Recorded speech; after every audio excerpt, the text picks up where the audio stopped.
Oh, okay, let's do it.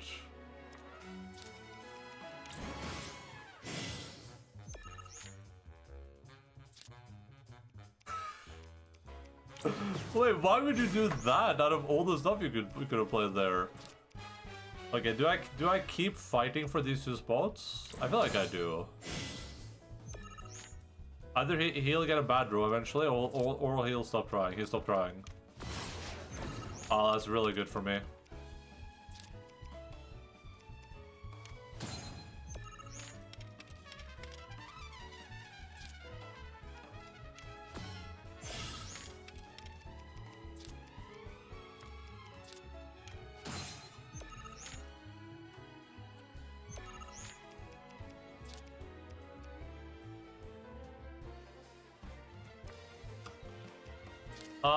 I think I want to play this guy down here.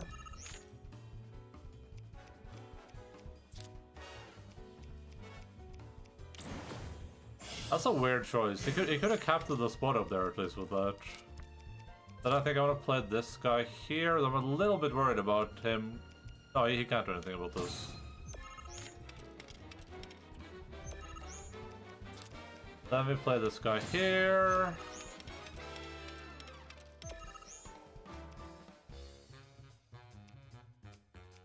Then I guess we just put one of these down for no reason.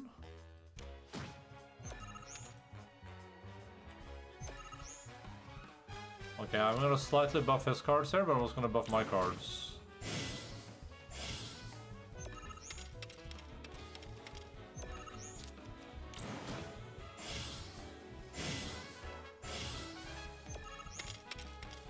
This might be my biggest win yet. Oh, almost. I think that's the highest score I've ever gotten. Because of the bonus 20 there. No, it isn't. Close though. I think mine is like 69 or something. Raise power 1 for each other, enfeebled allied, and enemy card. Okay. No! My poor babies! As much as I hate to admit it, it seems you have a much stronger bond with your cards than I do. Just what do you say to them to get them to love you so much? Huh. So you let your actions speak louder than your words? I see. By the way, on a completely different subject, have you ever heard of the card, the Shadow Blood Queen? Yeah. Apparently there's only one. I tell you, if that's true, I hope I get the chance to see it in person someday. I bet it's the most beautiful card anyone's ever laid eyes on. I wonder if I'm about to get a really sick card that I'm gonna be able to use for like one match, because I've already defeated all the people in the world. Wait, what's this?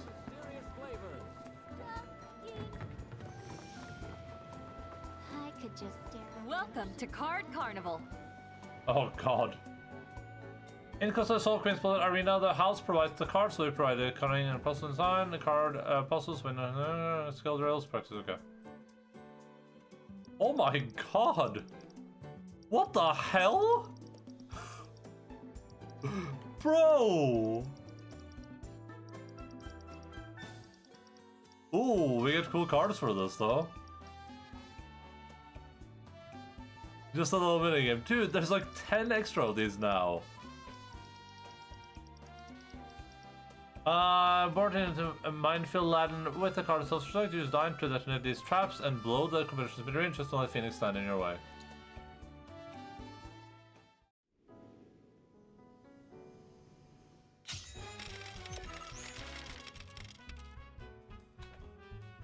When played, lower the power of allied enemy cards and affect the size by 5. And this thing, when destroyed, lower the power of allied and affect cards.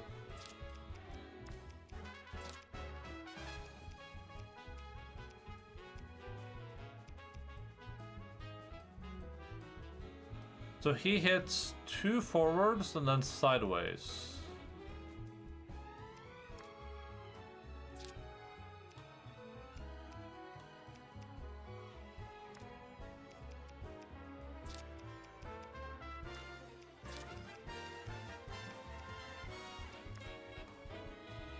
This card's in play.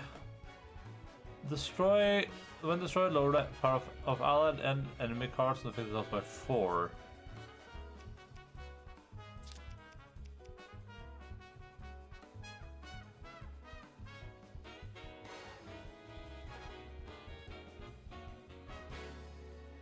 I think you play this here, this there.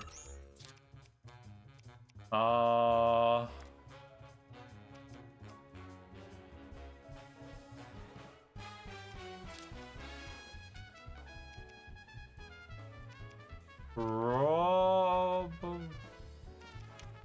don't even know.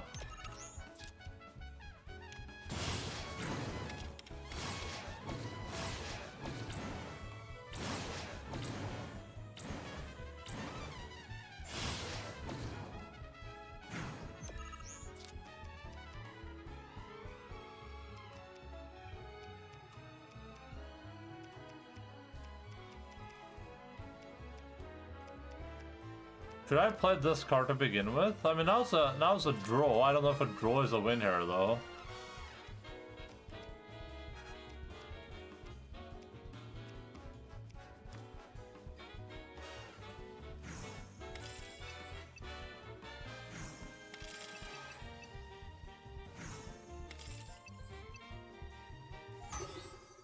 Hi. Oh, very much, okay. What did I do wrong?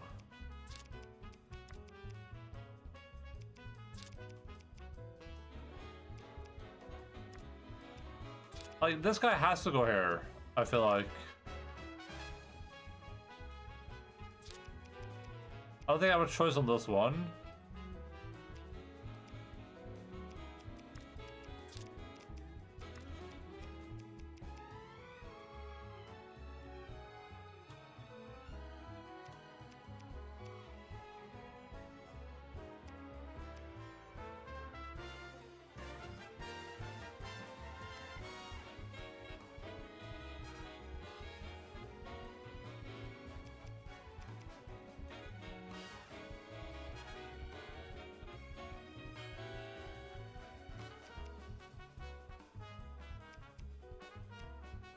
They're supposed to do something with this, but oh, maybe you keep it alive? Maybe you just bomb once.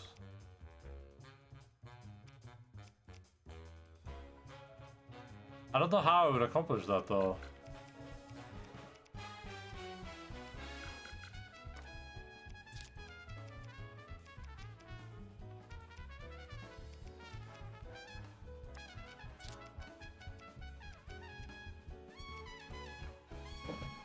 If I played this and one bomb goes off, then it survives. But then, what do I do? It's still have a really powerful top lane.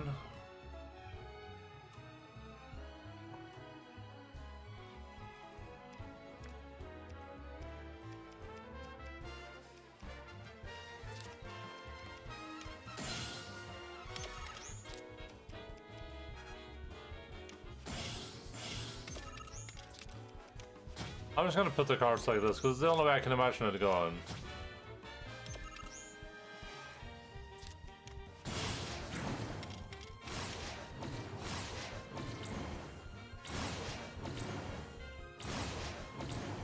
Ah, the order matters.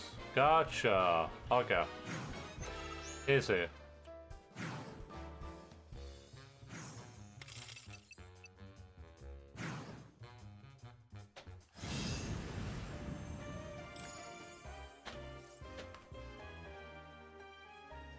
This one's actually kind of interesting.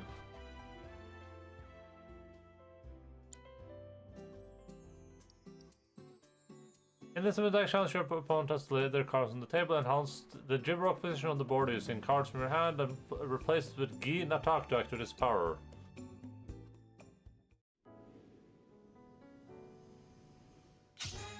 Okay. Looks like I'm slightly behind. Replace an ally and raise the power of allied cards and affect the tiles by the replaced ally's power. Okay. This card has no abilities. When first enfeebled, raise the power of allied cards on affected tiles by 4. When destroyed, raise the power of allied affected tiles by 3. When played, lower the power of allied and enemy cards on affected tiles by 1. Okay, we gotta do some shenanigans here. Oh god, how do I do this? This right there is Shenanigan City. So I need this guy to lower this guy.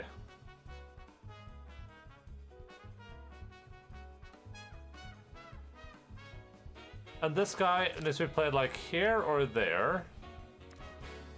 If I play this guy here, then this guy can be played there. But then this dude can't do his thing.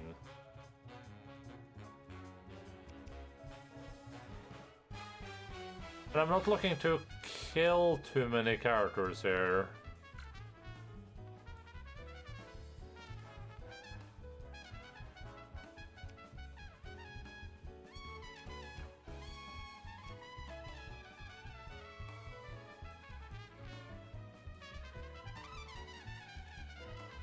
So I'm looking to set all the buffs on one creature.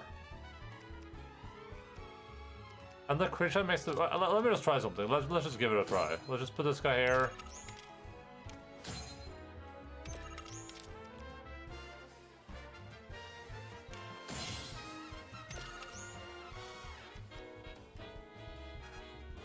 Oh, weird. Yeah, I wouldn't be able to do both of these, huh?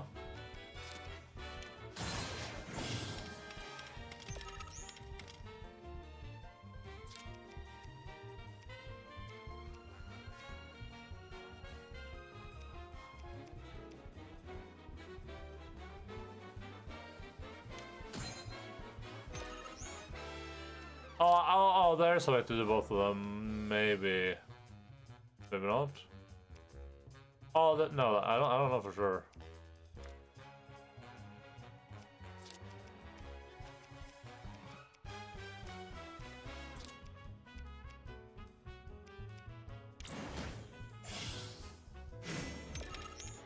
Oh.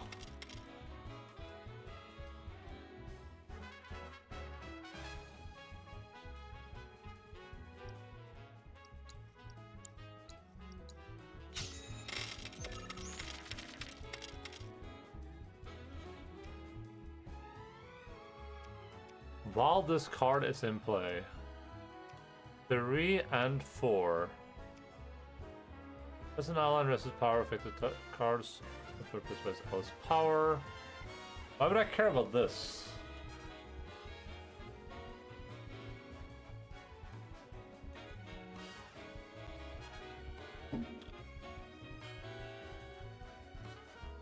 This makes it feel like the goal is to really win one lane rather than multiple lanes.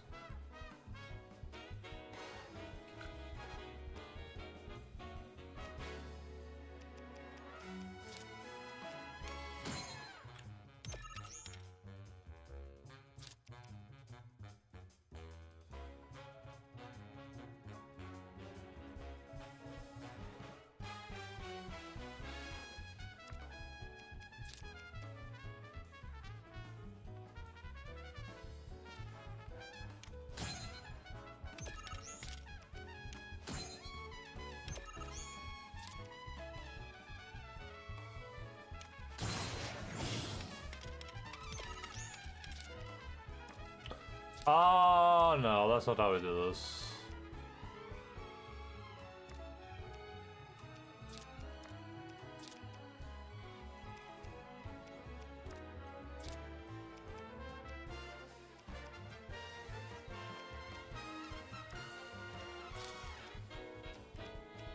I don't see a way to use this card. I don't see a way to Oh, there's a way to destroy this guy. Oh.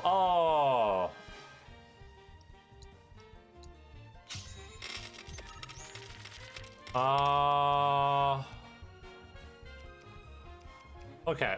We play this guy up here. We We played this guy here. Oh, but then, yeah, I don't know how I get the two in the center, though. Unless I just waste this card here?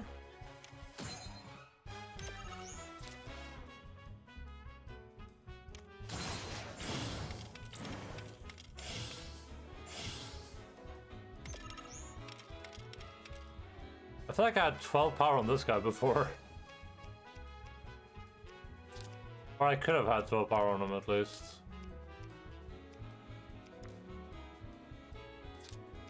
Oh, and I need a top and a bottom for this. So we are trying to win every lane here, somehow. And the way we probably do that is by having this guy in the center, buffing both of these slots.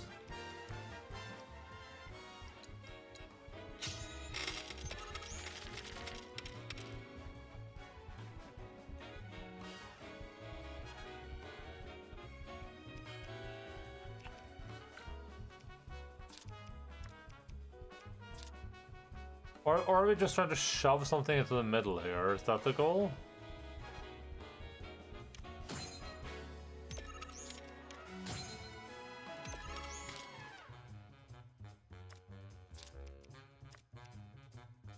When destroyed. This is good. I like when destroyed.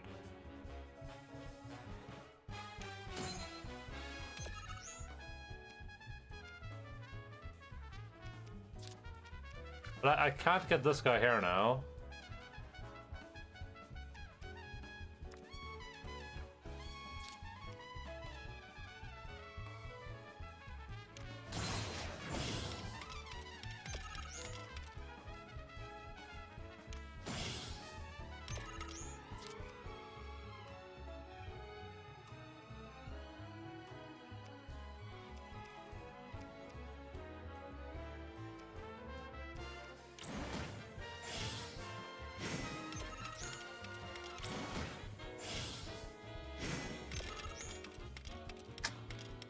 There's so much to do this that I'm not understanding. There's some crazy combination here.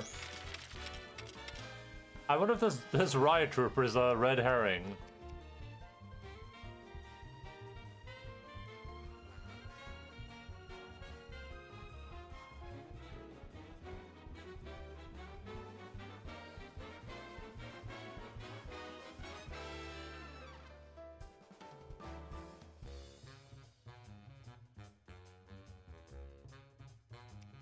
Do I wanna buff downwards maybe?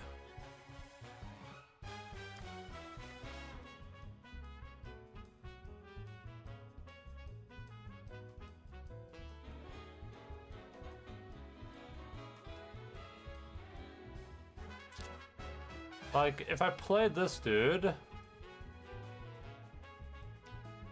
a care. And then I play...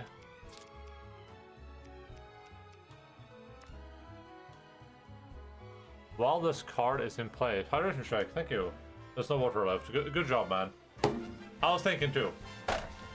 Good job, man. Yeah, I completely lost my train of thought.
Thank you so much for the drink.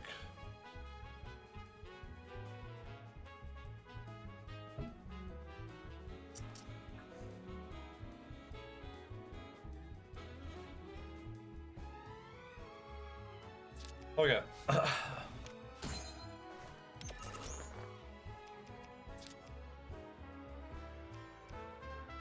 Oh, this got captures up and down. Interesting.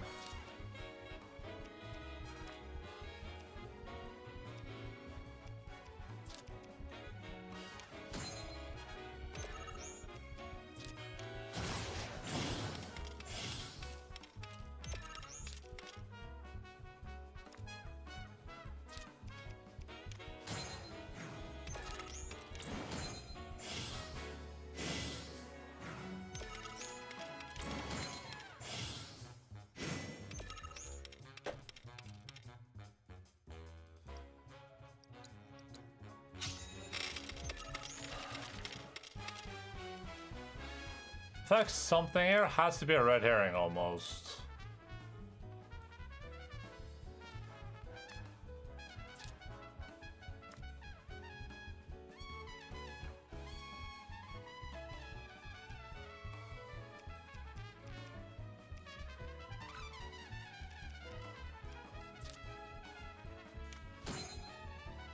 This feels like it makes the most sense.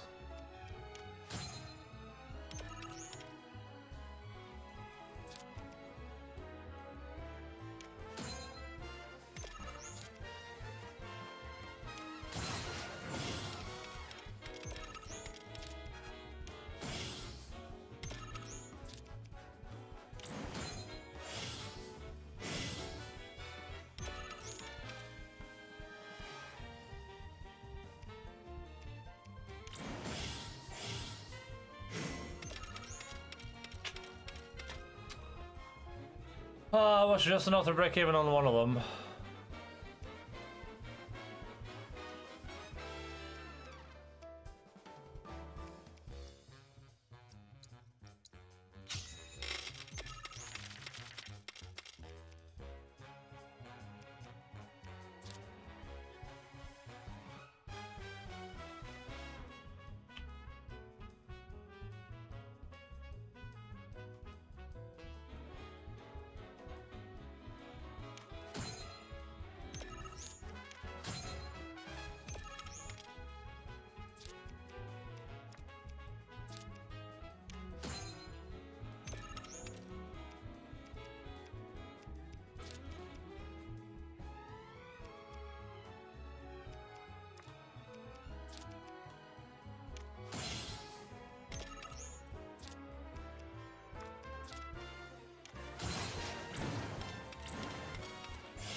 Oh, I didn't do what I wanted to do.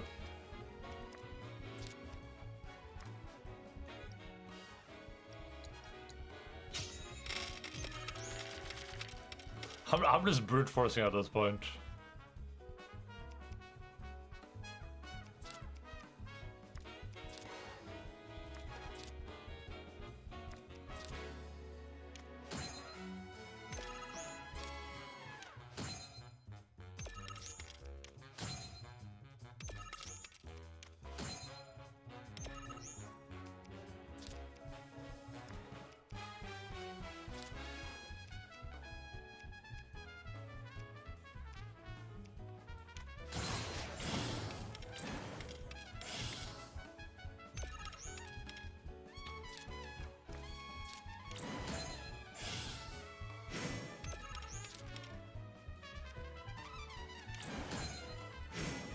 Wait a second, maybe I'm doing this in the wrong order. Maybe that's the problem. I'm thinking I need this at the end of the game, but if I need this in the middle of the game, and then I use this guy to make a guy in the center really, really powerful.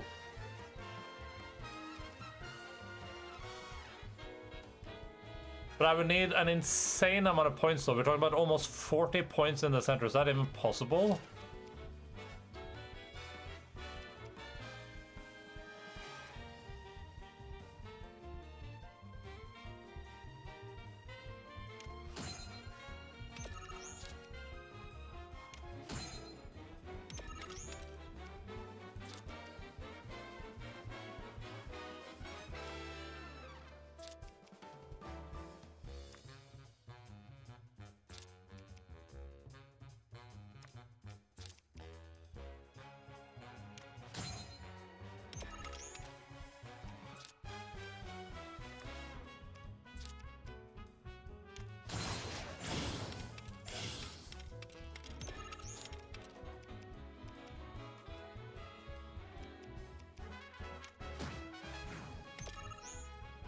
Oh yeah, this doesn't work the way I want to do.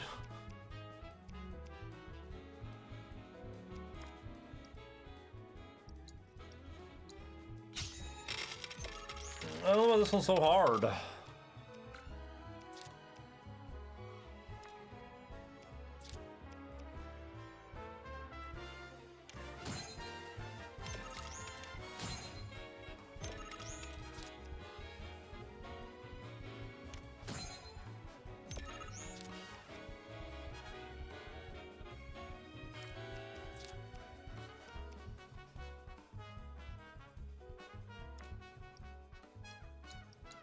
Okay. Boop, boop, boop, boop. Okay, boop. Boop. Boop.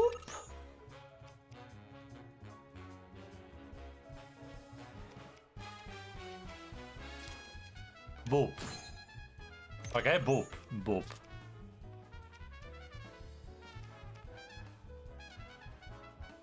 Boop.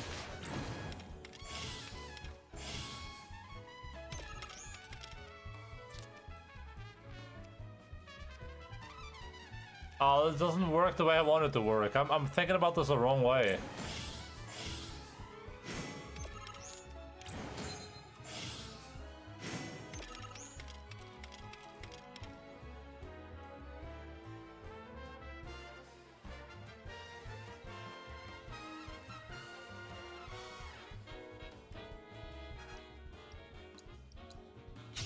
I'm trying to figure out a way to transplant all the to sort of double buff a lane. But I don't think I can. I don't think I can do that actually. Now I think about it.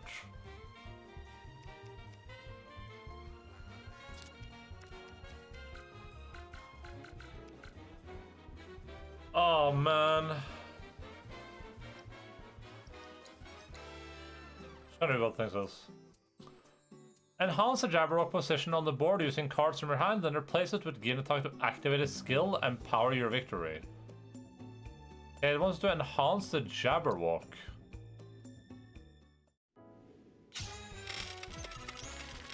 And then replace it. So do we Jabberwock in the center then? Like we put this guy here.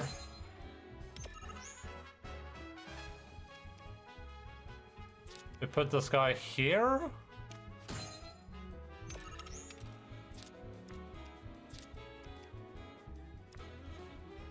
This guy feels like he's just here to die.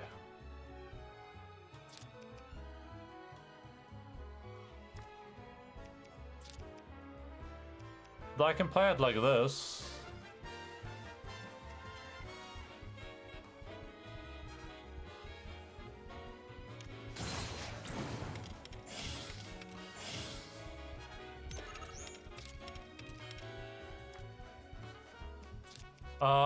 That gives that dude 15. Buffs my back lane. This is more points, I think. I'll put this guy here. And then eat him like that.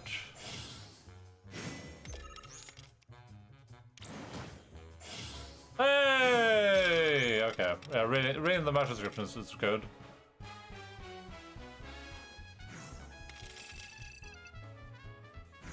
Damn, that's just barely a victory too, that's crazy.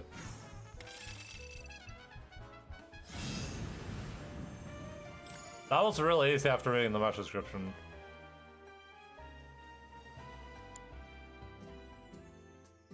You completed all advanced card puzzles. Collector's card, a cloud. As a cloud reaches power rank 7, he enhances the cards around him. Interesting.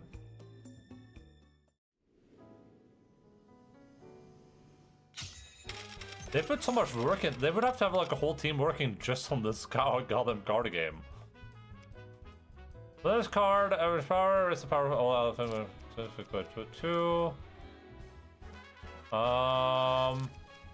Sephiroth.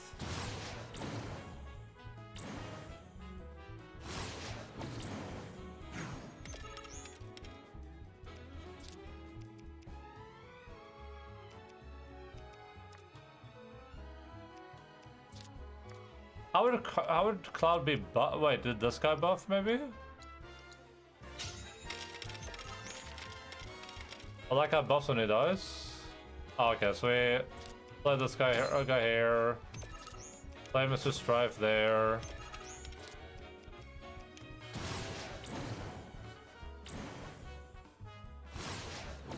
But if they got the team's card game enthusiasts together to sound the card game, yeah, I mean, like 4 people, yeah, I mean, it would take so much work. But I mean, it's paid off because this is a genuinely. I would say this isn't as good as a standalone card game would be. It's not as good as like Slay the Spire or anything like that. But it's a good card game for like a bonus game set in another game.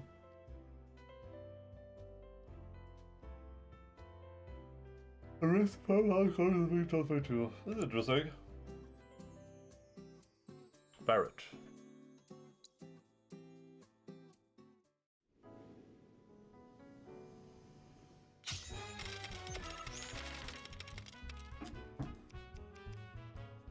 I'd lower the power of enemy cards if it does by 8.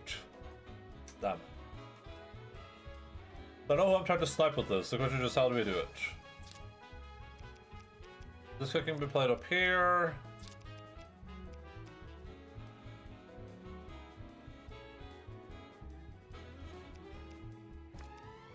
When played, lower the power of ally and enemy cards if it does by 2, by 3. Okay, I think we play this guy?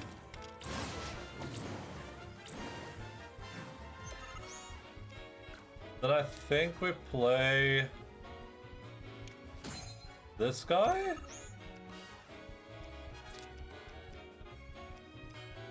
Then maybe this guy? I'm not sure.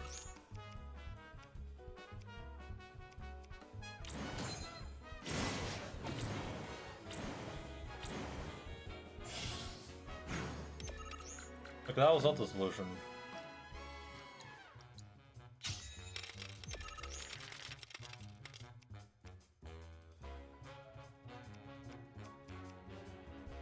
Okay, so killing that guy opens up the center for me, and I can kill that guy in a multitude of ways.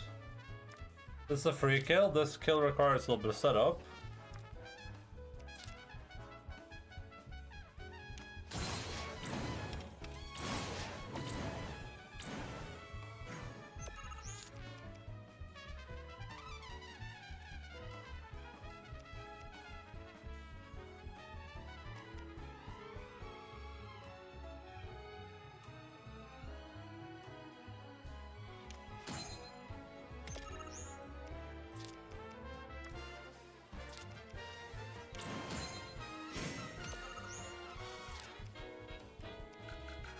I gotta put Barrett in the center there somehow.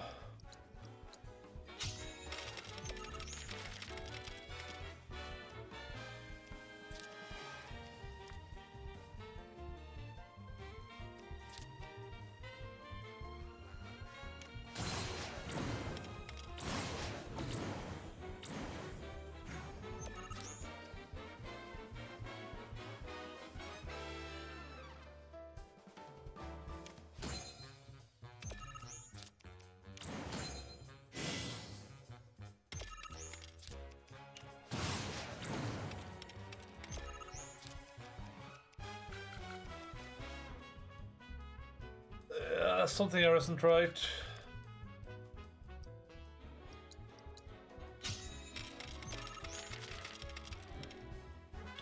I don't think playing Barrett in the center is like a red herring, but it might be.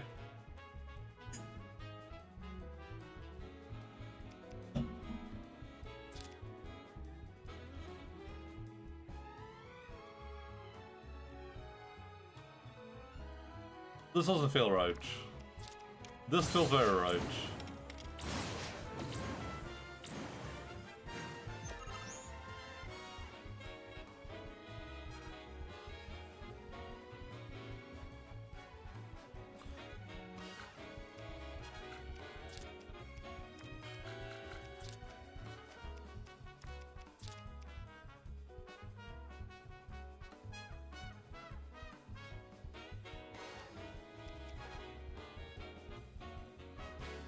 If I could win the top lane and the bot lane, we would also just win. But I don't see any way to do that. Those I think by 4. Playing that kind of center seems pretty important. But it also destroys the rest of the board is the problem. So is there any way where we play that guy but we don't destroy our entire board and we get to play Barret somehow?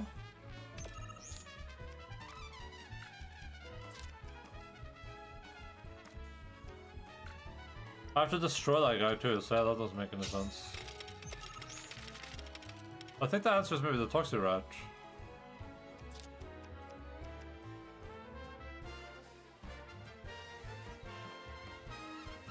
Well, the question is how the hell do we get the Toxic Rat out even?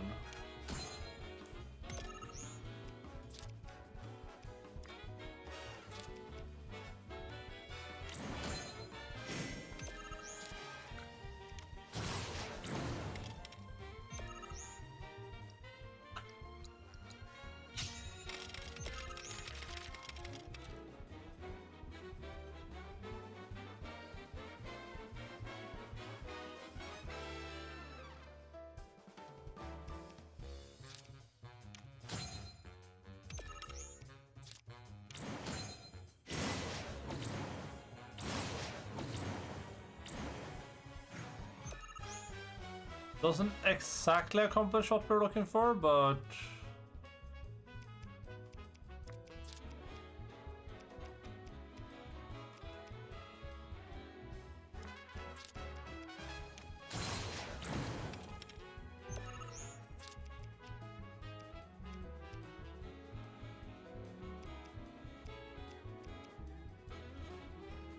I don't know. I don't know what I've been told. Chicken soup and poop and fold.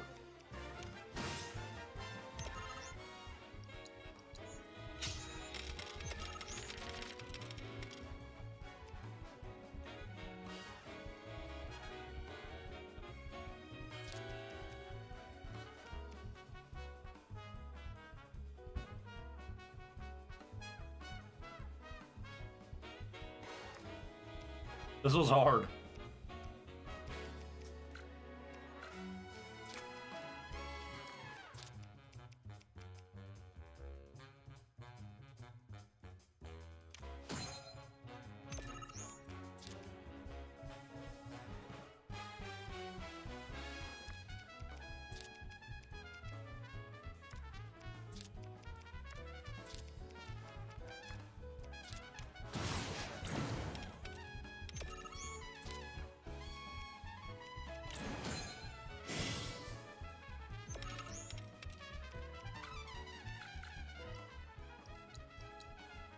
That ain't it, Chief. The question is what we play on that first tile. That's like the big question here. We can open up the center, but then we can't easily put more stuff in the center. Toxirat opens the center. Destroys the entire mid line, which is really nice. Now we could put a Sandhog here, but that doesn't accomplish anything for us. But then we next have to play the Insector Chimera. And Barret only kills allies. Or enemies. So, it's not like I could use this card to activate Barret, even if that was a possibility. It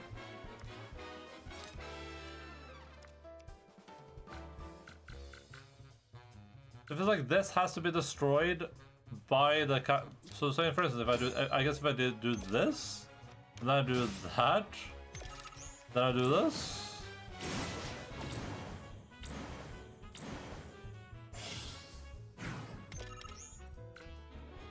Now that guy's buffed. If I could play Barret in the center here, I could. Well, I could. That wouldn't even win the game. No, it would. It would if I could play Barret in the center, but I can't.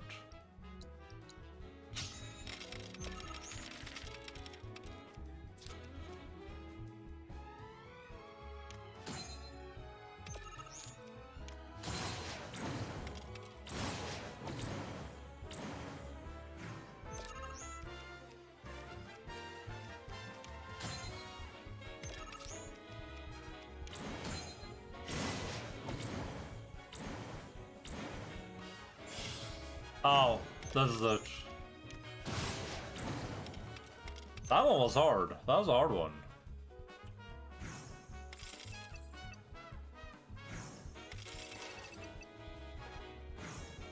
Hopefully the rest of these aren't that hard.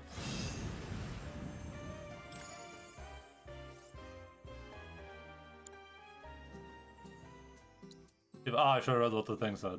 Well. Speaking of reading, here's Logan.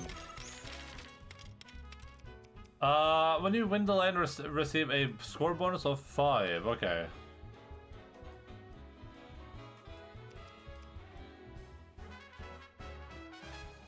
So this guy needs to go up here for sure. That top lane is a lost lane. We don't care about that one.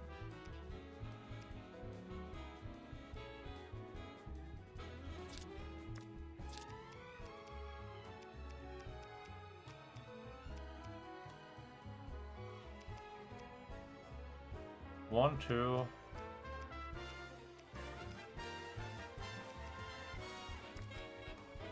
Spell if all cards selected by 2 while this card's in play.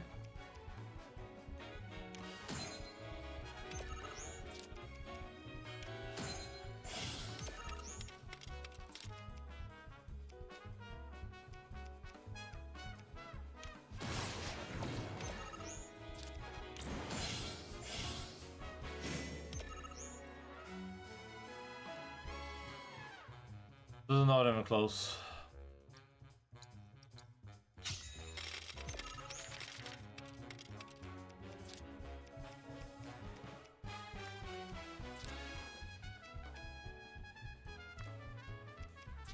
It's hard to imagine where this is not played in the corner here.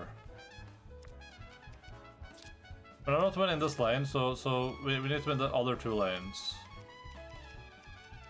And it gives 3 power compared to the 1 that we give normally.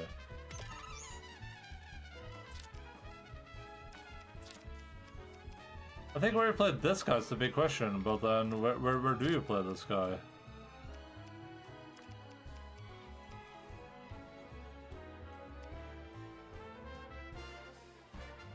There you go.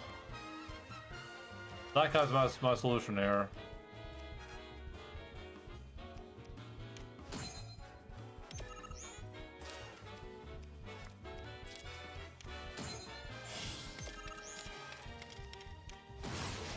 Oh no, I need to play this card where Tifa is. That guy goes in Tifa's position.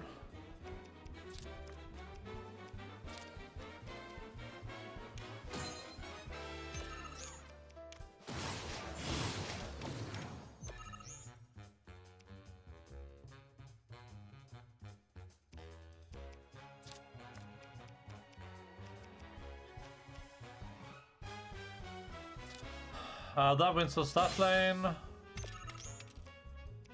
And then we... How do I do this? Not eat this guy.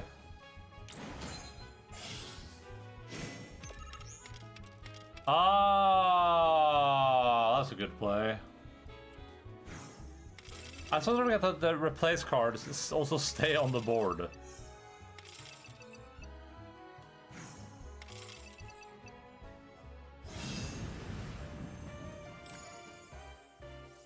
Tifa seems like a pretty decent card.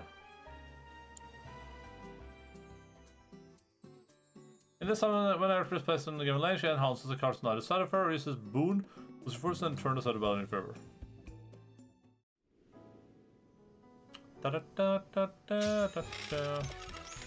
Alright, starting off good. Raise power of allied cards if it tossed by 3 while this card is in play. Lower the power of enemy cards to 3 while this card is in play.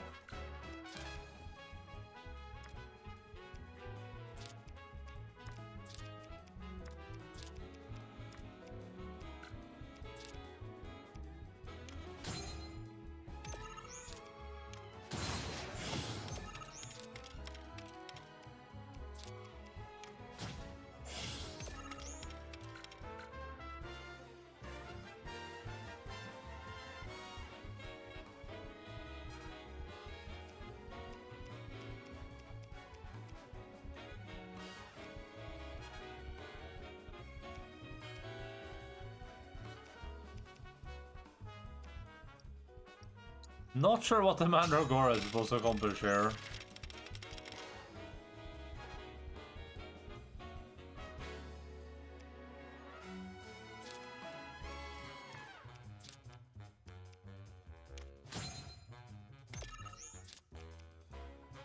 Oh, now I get it.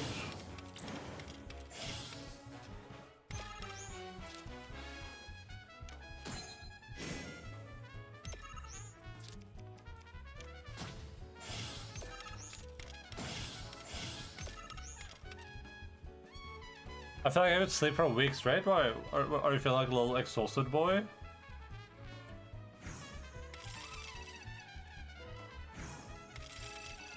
I've been pretty sleepy lately too.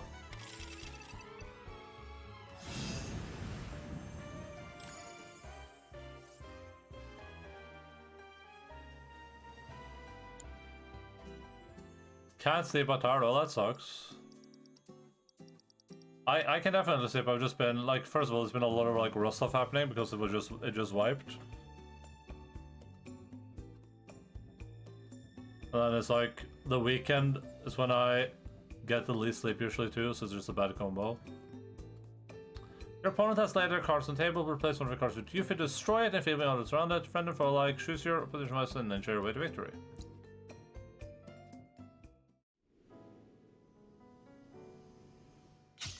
If I could leave the stream open for White Nose while I try to sleep, why can't you leave the stream open? Because I'm too loud and noisy, and I make farty sounds? Place an ally and lower power enemy custom. Your raid trains are too dangerous? Oh, really? I mean, tonight I'll probably raid Teeny Lily or someone. It's like Teeny Lily or Salembush that are on during the evenings. I don't usually know where they go afterwards, though. Teeny Lily, are you sure is that goblin guy? That's not you should race into some speedrunning dude. I wake up in strange and foreign lands. You can turn off raids and if you have like 7TV and stuff, or better, or franker faces, you can turn off raids. I did for a while when I use streams for background noise.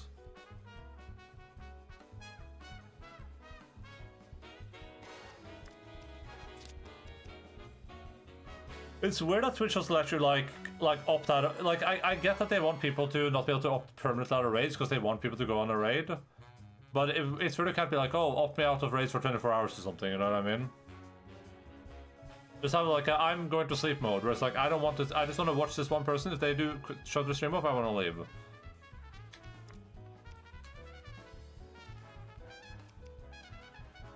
So I'm looking to absolutely nuke this dude.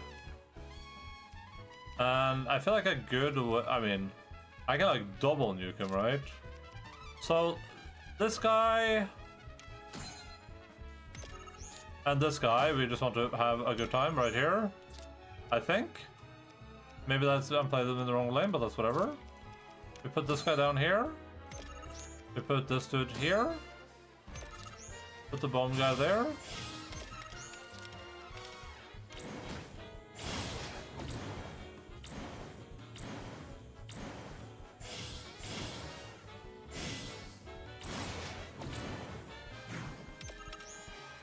Easy peasy.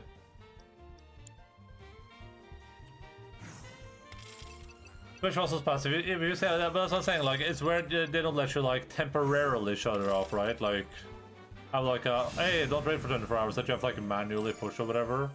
But I guess if you give people that option, they'll be annoyed. Like, oh, why can I only temporarily shut this off? This is an interesting card. I don't think I'll use it, but it's interesting. What is skip red? When red is enfeebled, he retaliates by enfeebling an opposing card across the board. Unleash mentions the foe, emerge victorious.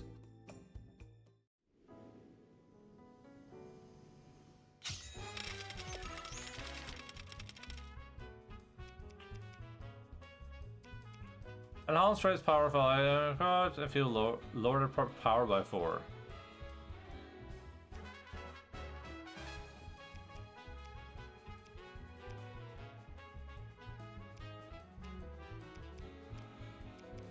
So I really want to kill the Tonberry King.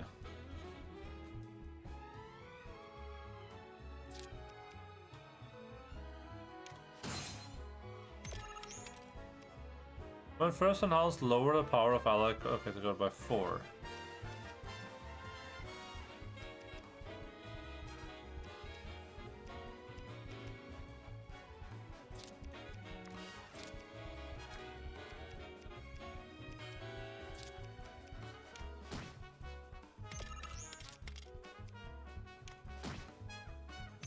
I'm just putting the cards. I'm just gonna see what happens here.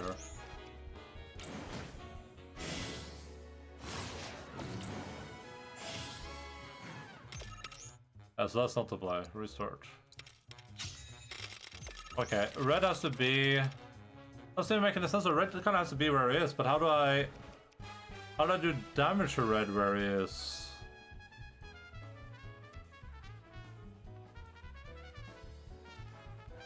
I feel like red really has to deal with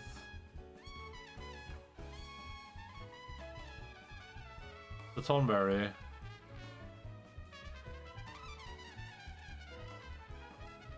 Well, maybe the only place that actually makes sense for it is here?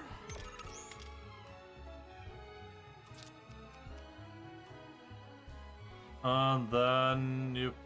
Oh yeah, I get it now.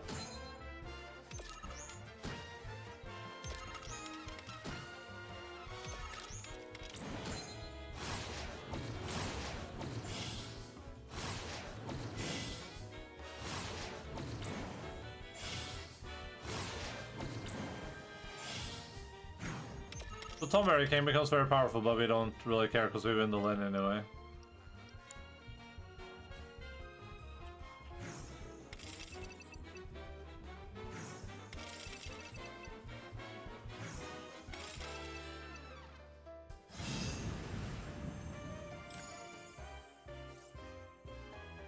Oh, this is an interesting card. I kinda like that card, that's interesting. Kensen can summon his Moogle pal to your hand when played. Put his powerful combination to work. Improve the cat's meow. Vincent gets a card too. Jesus.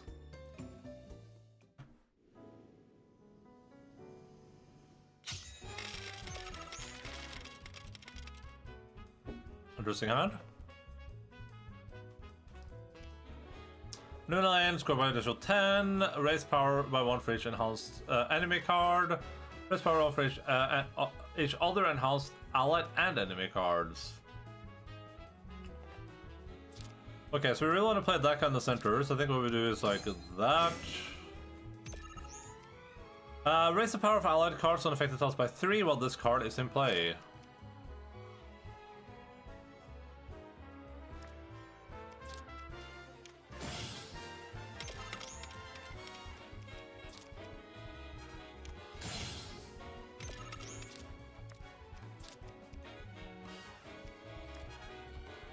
I can't play Dio now, so we did something wrong. Hi, Dio's Dio!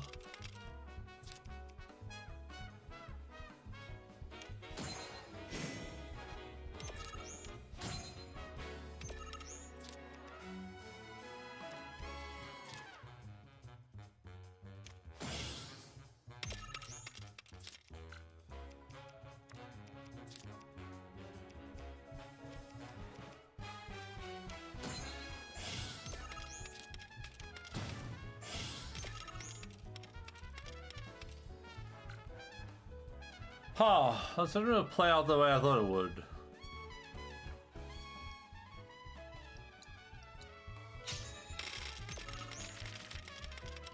So I gotta win the bot lane really hard.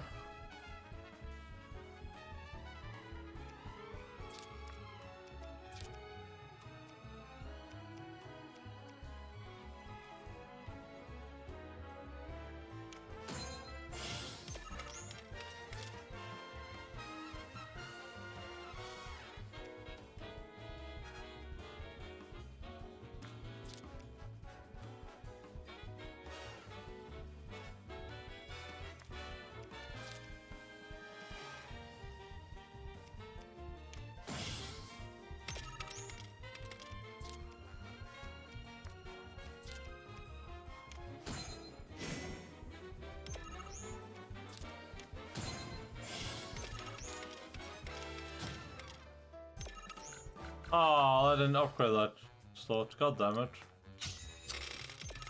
These are so hard. Maybe I don't buff all of his units. Maybe I only buff my own units.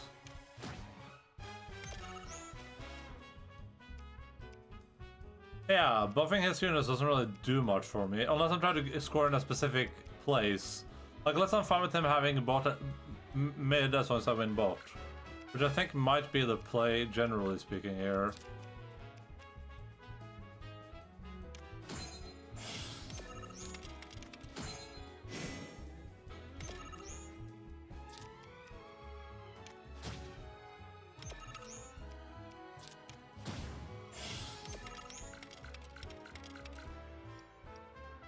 I gotta win bot somehow.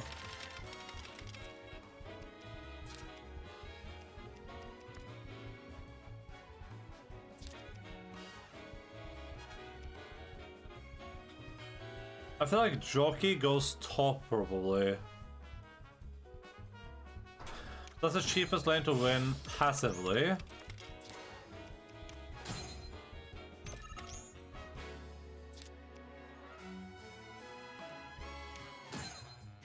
Does Moogle go down? It does.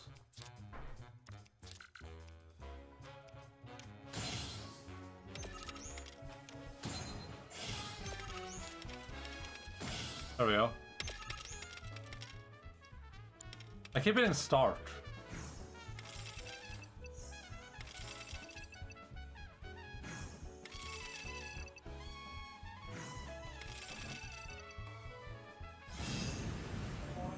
I think these are fun for the puzzle aspect of them.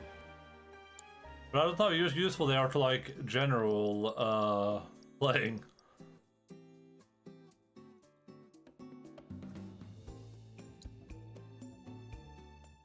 I didn't read that thing. It really wasn't important. When played, add Tiny Bronco to your hand. Okay, we're looking to blow something up here. When played, raise position ranks by 2. Oh my god.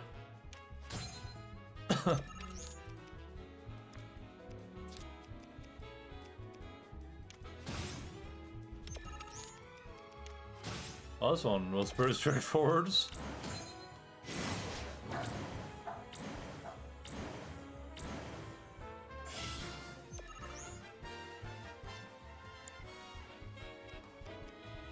That's not a bad card combo, honestly.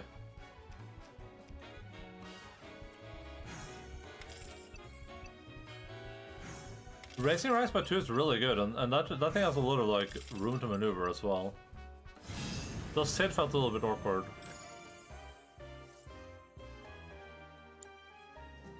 Sid basically has to be played bottom left.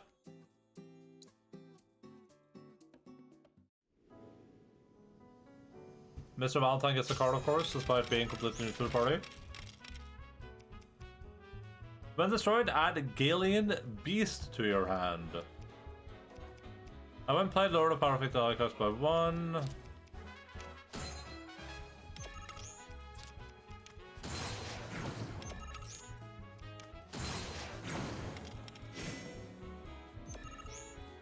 When played, lower the power of allies and make cards effect by 1.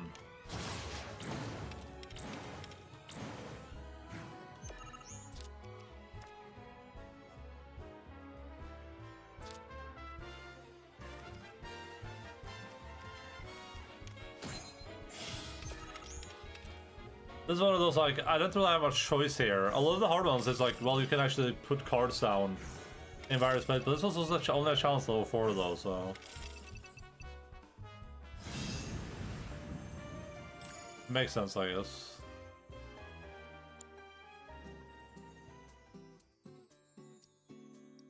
Level 3 compared to this was like 8.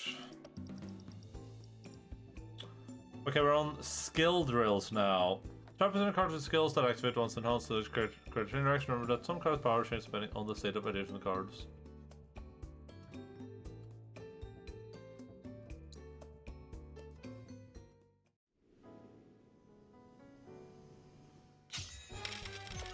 Draw blood. Well, this is like a no-brainer up there, usually at least.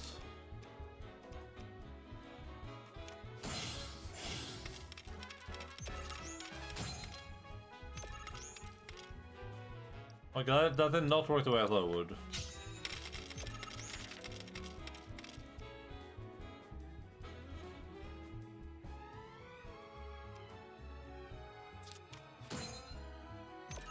Let me play this guy first. There we go.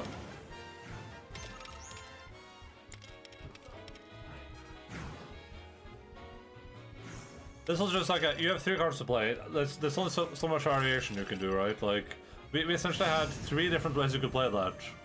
If you just tried all those out, then you would have won anyway. I'm sure what that said, but I'm sure it'll be fine.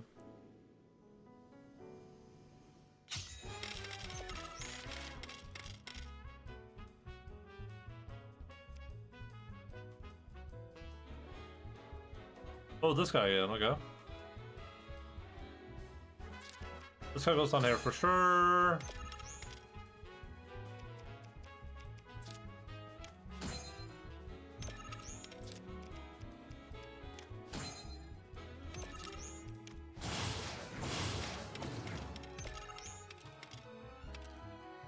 Huh.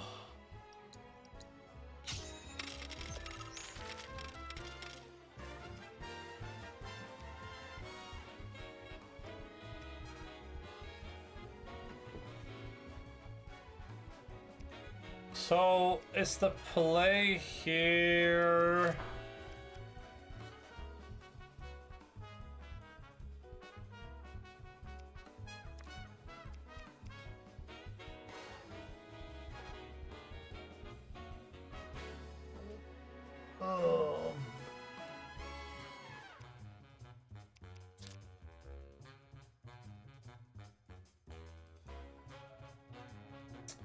What do you get for playing this minigame? You get 1, to have fun, 2, more cards, and 3, that's like a story element out to it, I guess. This one you just get card for, it's like a puzzle thing.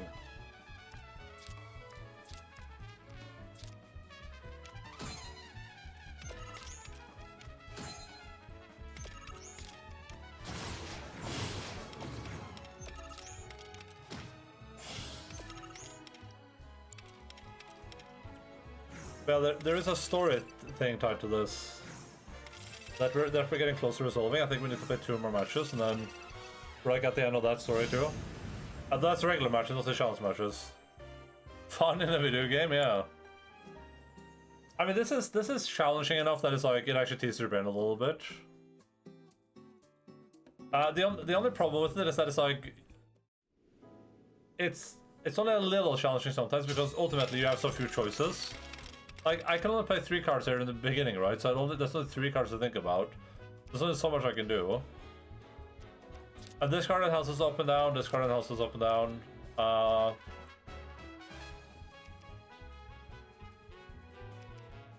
yeah, so you destroy this one first. Then you show this guy in the center. Then you probably destroy this guy.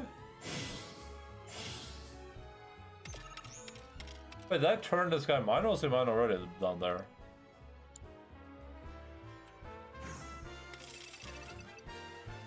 So some of these are like I struggled with one of these, but the other ones have been relatively straightforward. So that's just because you have so little choice.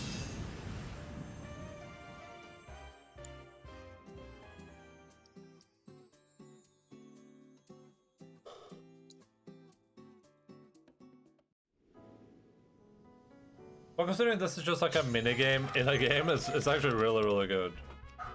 Okay, as pretty sure I'm just gonna assume we play this guy up here. So maybe this guy had an ability I was gonna wait for.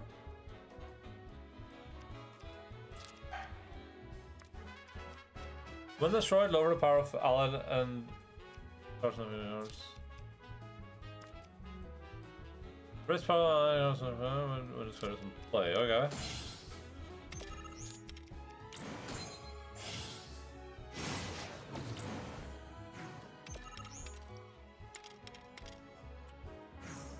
Like, that's just super, super easy.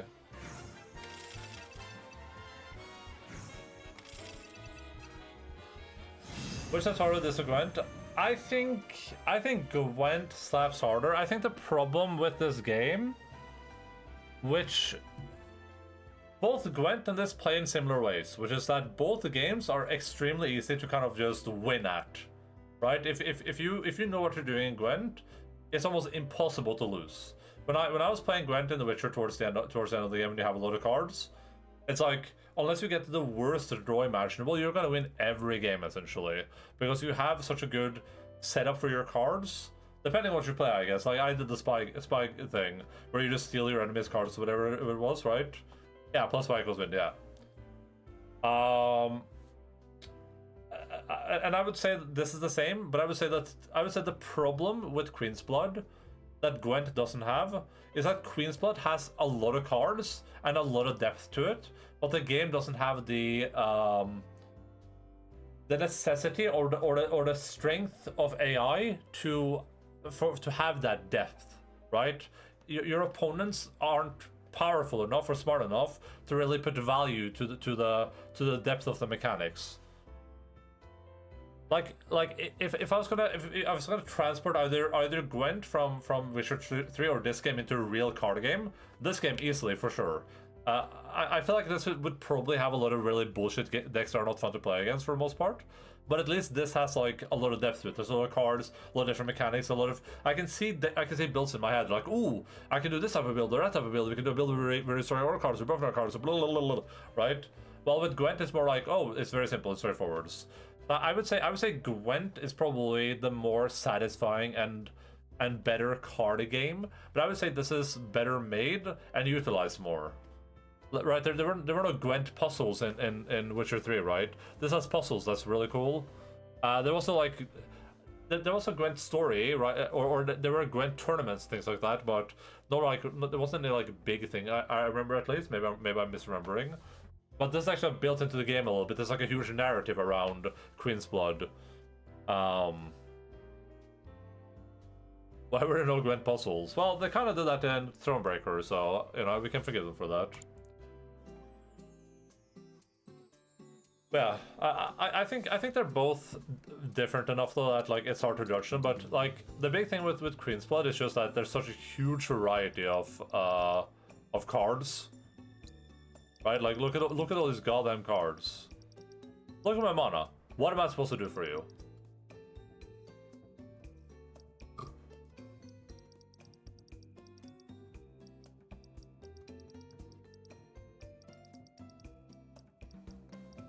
How do I see all the cards that How do I see all cards? Oh, here, collection.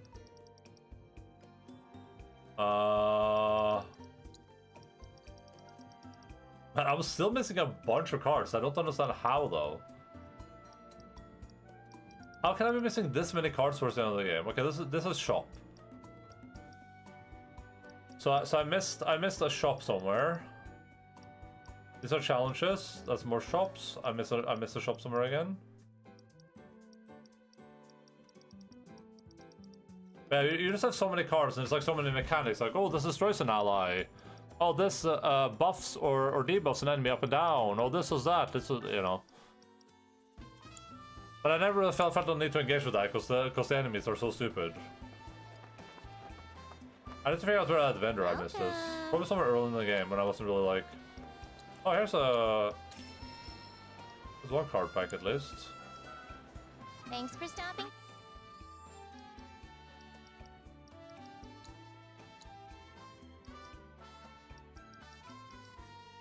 When played, lower the power of 5 cards, okay. Raise power by 1 for each other, enhance or feeble allied and enemy card. Yin and Yang. Replace an ally and raise the power of allied cards on affected tiles by the replaced ally's power. Interesting. Okay.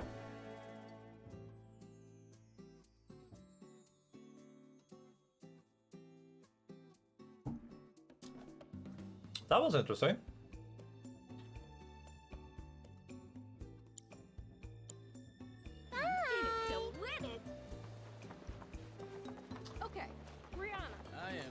Rihanna? Excuse me, we're shooting here. Wait. Do you play Queen's Blood? You kind of look like you do. Oh my gosh, this is perfect. I'm Rihanna, an up-and-coming model. We're actually getting pics for a feature right now. And I was really hoping to nab one of me playing Queen's Blood. Take me to the You literally Queen's couldn't blood. have come at a better time. What do you say? Help a girl out? Sure.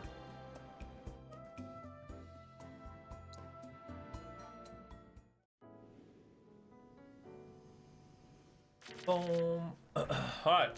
Abandon all hope. Ye who enter.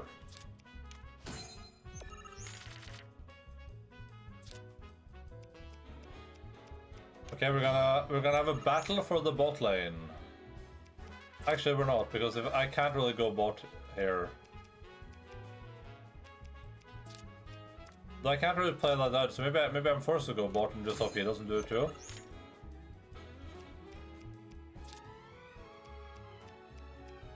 Oh, he didn't do it. Whatever though. What a weird choice from this guy. Are we gonna start a bidding war now? Huh?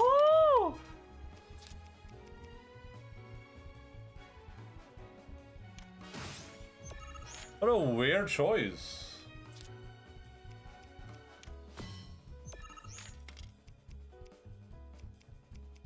Oh, I can't even play anything right now. God damn it. He's getting away with it.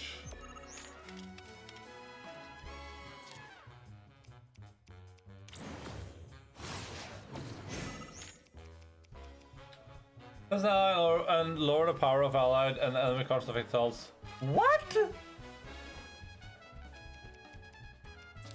Why did he play that?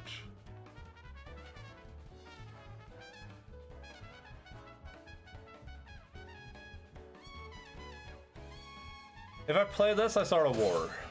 But maybe that war is worth fighting.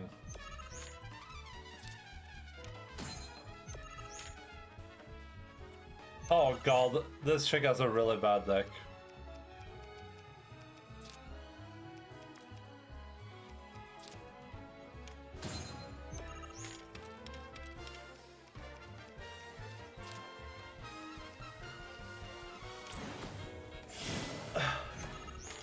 Bad, good, or bad. But also, this dude doesn't know how to play the game. He keeps making the weirdest choices known to man.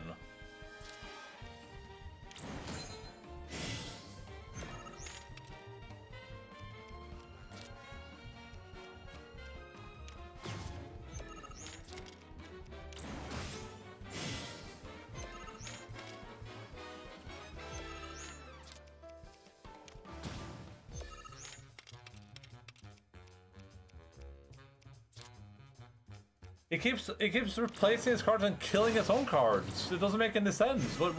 Why would he do this? It's such a weird thing to do. This guy's doing more damage to his own deck than I was doing when I was playing my deck meant to do damage to the other two-person deck. The NPC doesn't know how to play that deck. It really doesn't.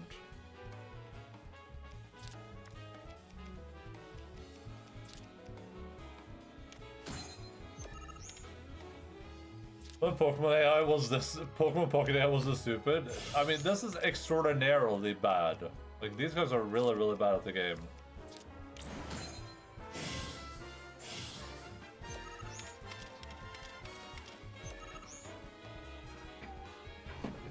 One second.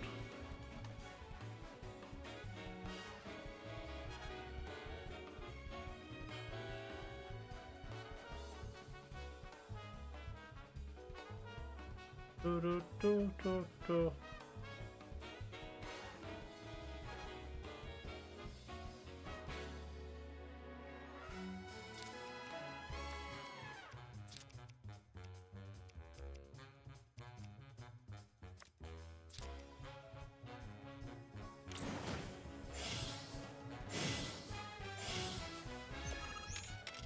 I guess I didn't make quite as many points as I could have. There's a different play I should have done, but I mean, this is okay.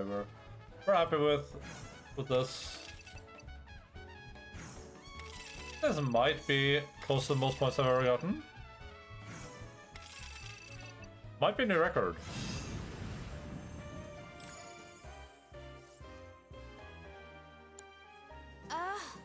Gross! That intense stare, that knitted brow, glistening perspiration, perfection! I've never seen you look more beautiful! And you, Mr. Card Sharp, talk about a hunky diamond in the rough. Have you ever thought about becoming a model? Moa, you're a genius. We could team up, be a card-slinging, catwalk-strutting duo. You and me, taking over the world. What do you say? What do you say? Harsh. We'll be kicking it here for a bit if you change your mind. After all, a model's work is never done. Are you hyped up for the match? The match? The match 12? Okay, last opponent is over here. I can't. It's a time sale. Perhaps last Queen's Blood opponent of all time. Save your aching feet and ride a wheelie instead. Here we go. We hope you enjoy. Luxurious hotels. Oh, What are you yo! looking at? It's Kissing me or something? Gregor McConnor. Easy now. I didn't mean it like that. No need to be so on edge. Name's Mahir. Oh. Some call me the child of the sun. I'm training to be a boxer. I've not been feeling it lately, so I'm trying other ways to motivate myself. Like Queen's Blood. I don't suppose you're up for a game? Loud.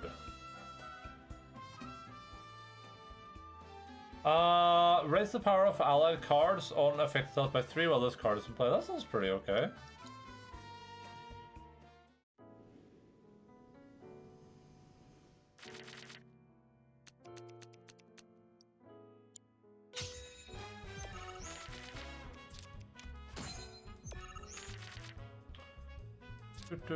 Imagine if we couldn't play anything on the first hand. That would be pretty embarrassing.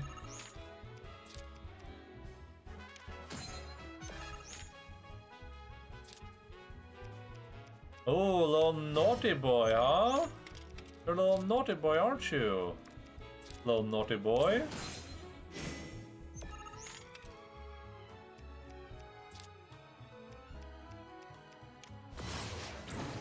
I don't know about that choice. I gotta completely honestly admit I'm not sure about that one, but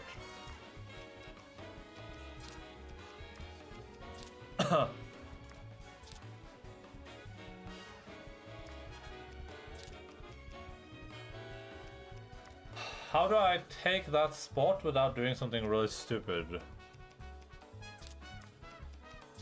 The easiest thing would be this guy, and then I play that guy bottom, I think. But then I'm losing a 3 slaughter potentially there.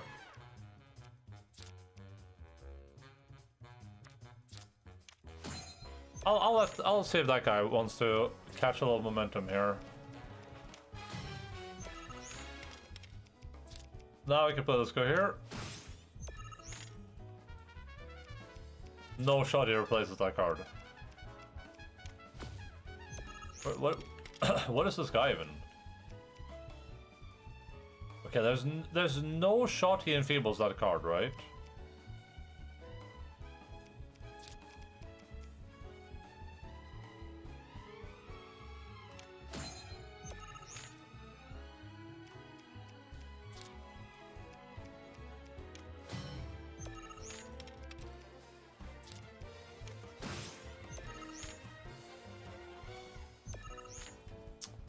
Alright.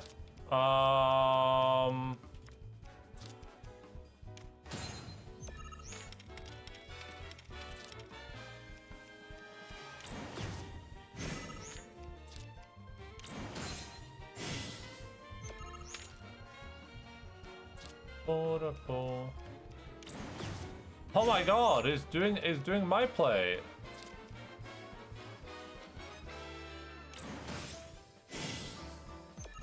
I don't have anything to play in that spot yet. Anyway.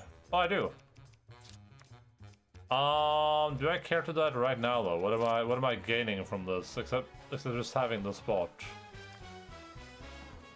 I mean, where else would I ever play this guy? Might as well just take it from him. What am I supposed to do?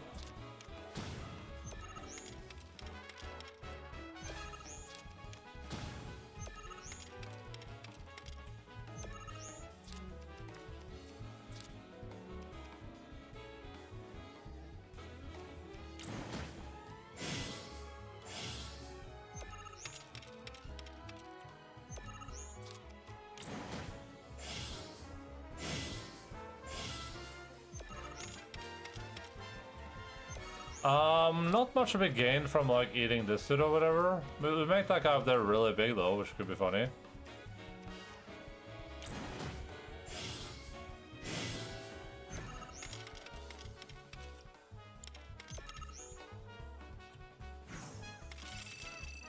This is not a new is this a new record?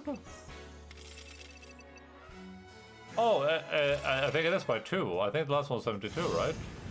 Or was it 74? Alright. Ouch! Cloud! Come on, Chadley. What a knockout! You got me. Not only was your defense on I'm the point, but your Blood offense was Sovereign. swift and brutal. I've never played such an intense game. It was hotter than the sun. Enough to light a fire in my soul, even. I think I'm finally out of my funk. And now, I can get back to boxing. Thank you. Cloud!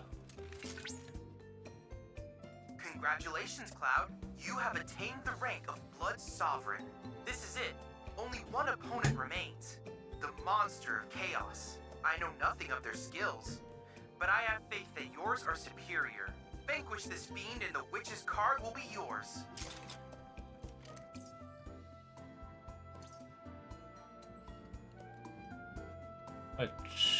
Where was that? Shinra Manor? Oh. How about a coffee break? How would I even get to the Shinra Manor right now?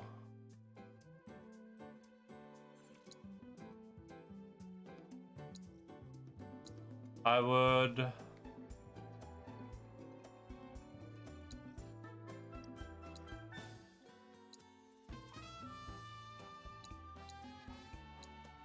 take the boat over here, I guess? I guess we can do that when we, like, get there. Yeah. We still have a bunch of stuff left to do here, so might as well deal with that first. Where's the second side quest at? Oh, that was the chocobo racing.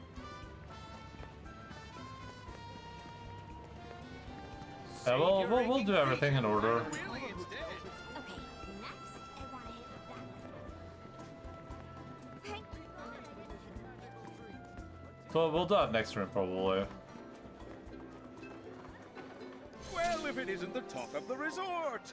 I can't thank you enough for handling that mess. Is there anything I can do for you? Johnny. Who? Oh, that ungrateful schlub. I hope the hero is enjoying his 15 minutes of fame. It won't last, and neither will his hilltop roach trap. Just give it time. I certainly wasn't expecting the professor to do something like that. Still, I'm a simple man, and from what I gather, his experiment was of great scientific import.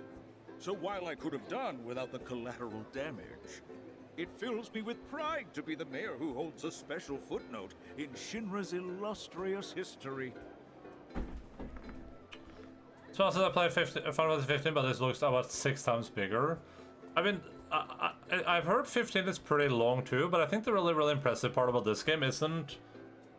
It's how content dense the game is.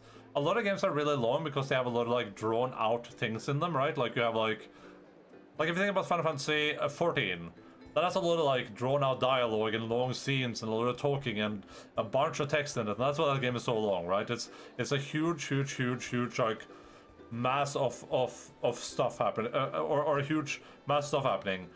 7 remake or Rebirth is like it's so dense. It doesn't waste, it rarely ever wastes your time. It doesn't have a bunch of pointless dialogue anywhere. When you're doing side activity, just doing the side activity. That's it. It doesn't have like 89 million lines of dialogue between everything, you know what I mean? 15 didn't feel this dense to me, yeah. I can imagine. There's not all the games that manage to feel this dense. Because this is a game where if they drew everything out like they do in other games, this would be like an 800-hour game, unironically, right? Like if everything had the same thing going for the other games too. I should look into the original 7 someday to see how it relates to this. Yeah, I'm gonna play that when I'm done with the remakes. Hello, Smallsty, what's up? Hello, welcome to the video game broadcast. Yeah, the really impressive thing about this game, regardless of like how much people like the individual aspects of it, is the fact that it is so content dense. Where I've played about 100 hours of this game now, right?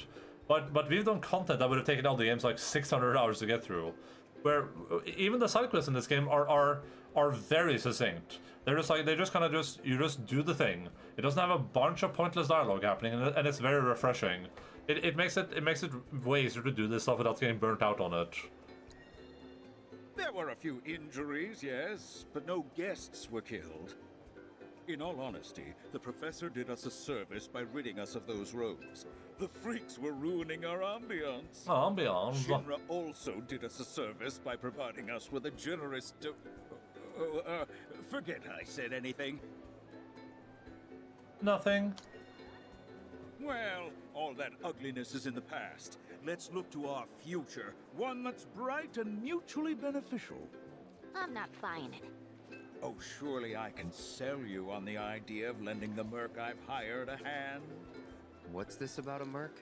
Oh, perhaps you're associates. That makes things easier. You see, some fiends popped out of the water and assaulted a group of innocent beachgoers the other day. The young lady agreed to exterminate those pests, only to go on a bender at a bar on the beach. I paid her a handsome sum up front, too, so I intend to get my money's worth. Oh, and after you've gotten rid of those monsters, as a personal favor, I want you to take care of her. She's been spending the money I paid her to do nothing but party. It's time she learned there are some folks you don't cross. Agreed. I've no doubt you'll find her at that damned bar. Do give her my regards.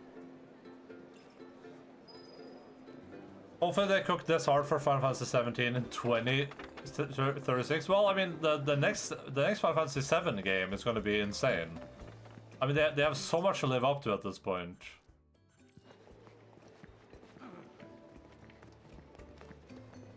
I mean, the fact alone that this is an actual open world game, but they don't reveal that until the end of the game is insane, right? This entire place is one giant open world.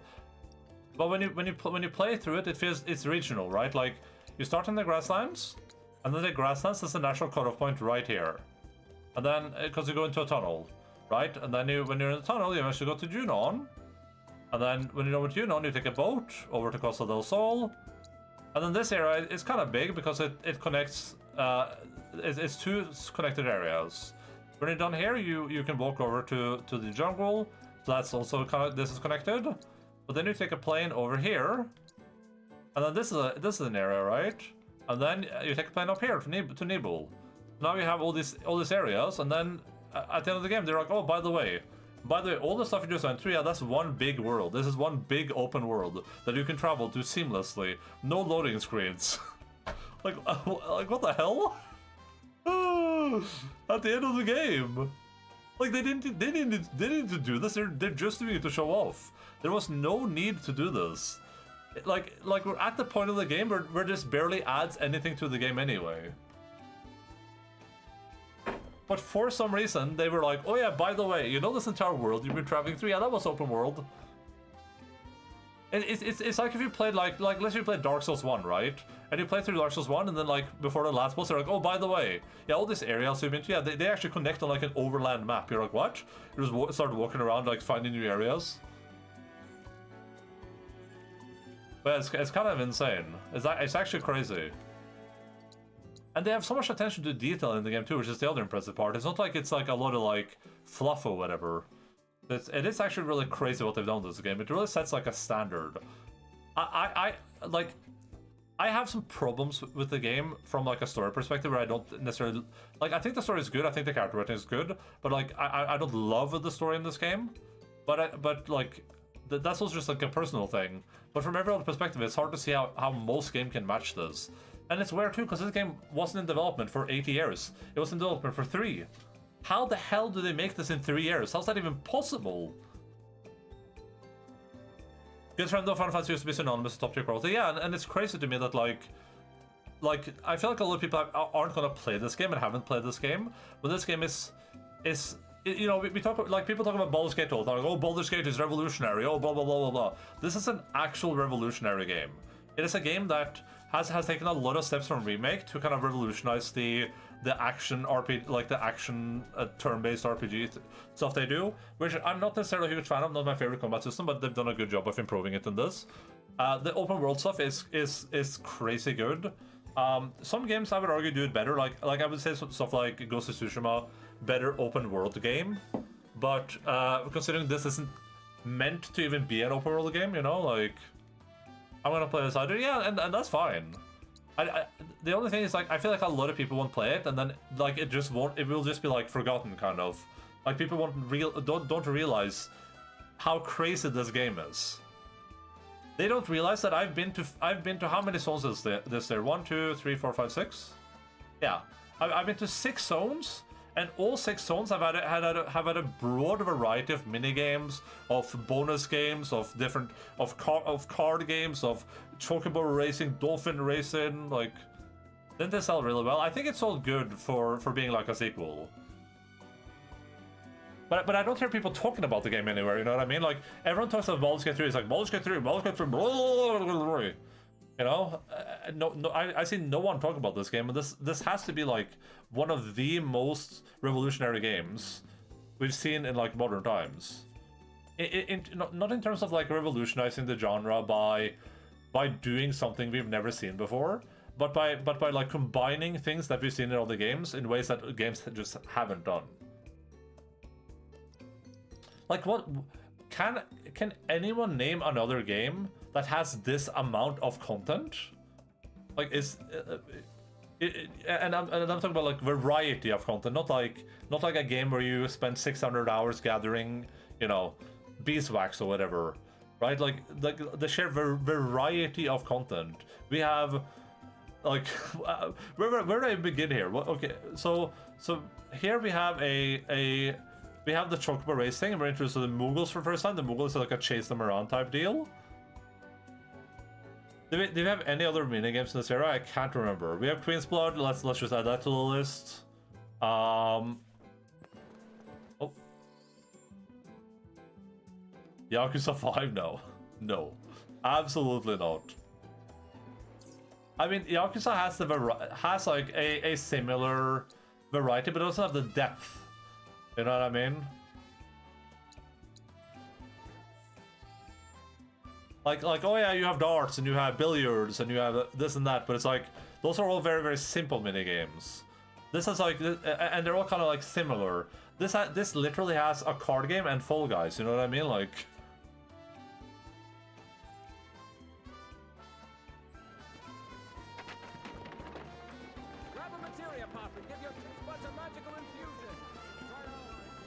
As always, missing that last 15% to come to top tier game. Yeah, I agree. Like if they made like the Yakuza games or like this is like what Yakuza games could be, right? It's like this is what they could do if they just had that like last push to really like make everything stand out individually. In Yakuza they have a lot of variety, but it's not good variety. It's more just like monotonous variety. Where it's like, oh yeah, the billiards, oh yeah, the baseball, and it's like it's fun, it's good. But in this, everything feels like it could be a separate game almost, right? But if they were like this, we'd get less of them. Maybe. Here's the thing. I don't know if this is a result of a lot of money or just a lot of like To me, this just feels like a game that was made with a lot of intention and clarity. Like they knew what they wanted to do, and then they just set out to do that. The crown jewel.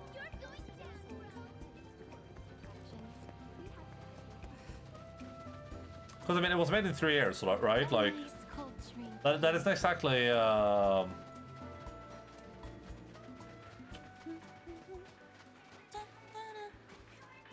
hey there, Cloud. Welcome to my Costa del Sol headquarters. Figured I'd set up shop here, in case there's trouble in paradise. I know Junon was kind of a bust, but I'm back and better than ever. Same goes for my advertising. So don't you worry about me, my fellow merc. Aren't you supposed to be working? Really? Another lecture? For a 20-something, you sound like my grandma. And for the record, I have been working, thank you very much. I figured out where the fumes are probably gonna show. All that's left is to have someone else do the cleanup. Let me guess. Me? Exactly. So don't try to pin it on this merc. The whole situation would be resolved if you did your job. Nobody likes a slacker. Man, this girl's got some nerve. And coming from me, that's saying a lot. But if we don't do something, it's your good name that's gonna end up taking the hit. She's got a point. So, here's the deal. Your thoughtful bosses dug up a recipe for bait that ought to lure those monsters out of hiding. All you need to do is gather the materials and make some for yourself. Here. When you're done, head to the off-limits beach across town for some Legendary monster baiting. bait. Monster baiting. You're coming with. Oh. Can't do this alone. According to the recipe, it looks like you're gonna need to get some rare-ass monster parts. And I do mean rare. Probably can't find them around here. Oh, did I say probably? Oh, monster baiting. Hey guys, I'm gonna take a quick break from streaming. I'm just gonna go do some monster baiting. For her, next time Finn's carrying away would be beachgoers. You must first lure them out of hiding. You set up a monster bait. First, investigate live springs in the Gongonga and Cosmo Canyon region to discern the location of for foes. Along there, once you best them in combat, you can then transmit legendary bait from the materials hidden behind. Gongonga and Cosmo Canyon, gotcha. Dress Sesame, Velgar took 10, yeah. I too am a monster baiter. Yeah, but Veilguard was in Giga Omega.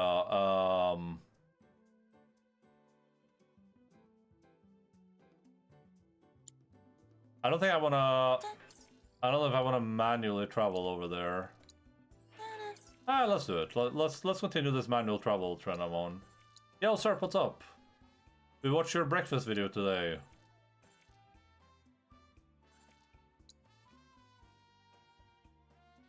How can they crank this out from scratch? Well, you have to remember it's not completely from scratch because they had Final Fantasy VII remake, right? So they had the base for this game, right? Just like God of War 2018, for Ragnarok they had that as a base, right? But that still took 5 years, or 5-6 years, something like that to come out. And Ragnarok is significantly similar to this, and if anything, some extent, so you might argue it's even smaller than God of War, the first God of War was.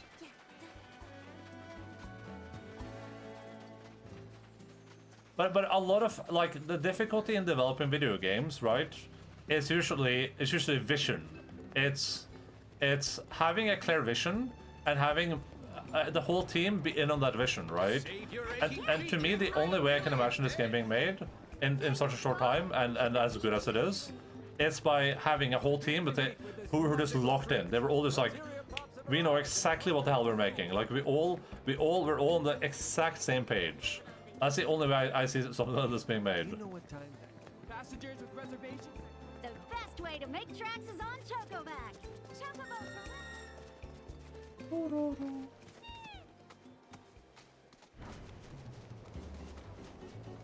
The reason something like Velgar takes 10 years is because there was no vision there. They didn't know what they wanted to do. They just wanted to make a Dragon Age game, but no one had like a clear vision for it, right? Oh god, I don't want to do this. First of all, the game's lagging here. Get lost! I'm your one-stop clobbering shop. Too late. Back in it.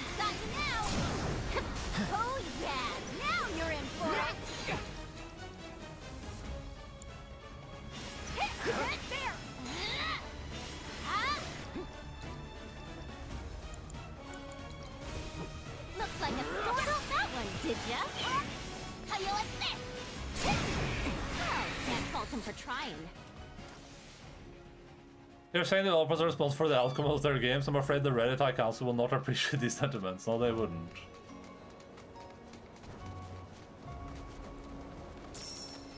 I mean, the problem with games a lot of the time is that as a game developer, you have to make a game, right? You have to, because that's your business, and if you're not making a game, then it's game over for you, right? So, and for a lot of game developers, what that means is that you release a game, and then maybe you don't immediately have a good idea for a new game. Maybe you're a little bit burnt out, maybe you want to relax for a bit, but you can't do that, because you have to start making a new game immediately. Normally speaking, like, some studios do have some time for pre-production and blah blah blah blah blah, but ultimately you don't have time to just kind of like sit around and just wait for inspiration to hit you, right? And that's how we end up in a lot of situations where people start like working on the game, but they don't really know what they want to do.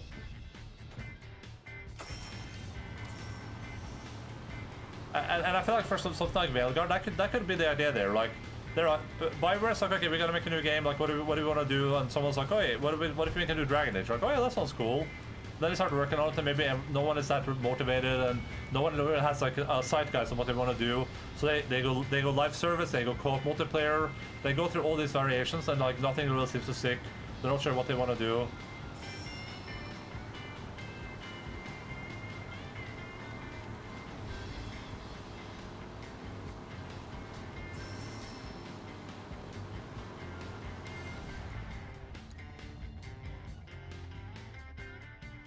I mean, that's a big thing with people when you have people in charge like a Kojima, is that Kojima knows exactly what he wants the game to be. He has a lot of ideas for it. We hope you enjoy your time with us today. Should split up to look for Dio. Oh god, I should have said before I went in there, huh? If I catch you goofing off, so help me out.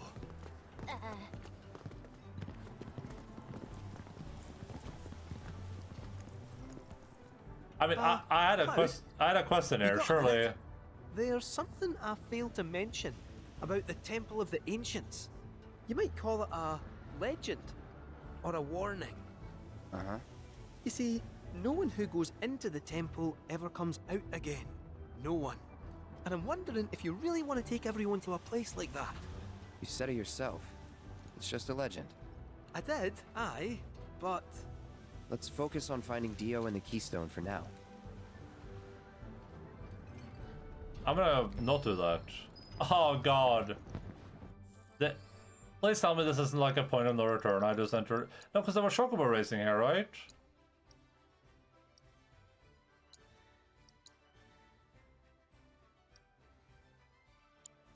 Do I have a quick save somewhere?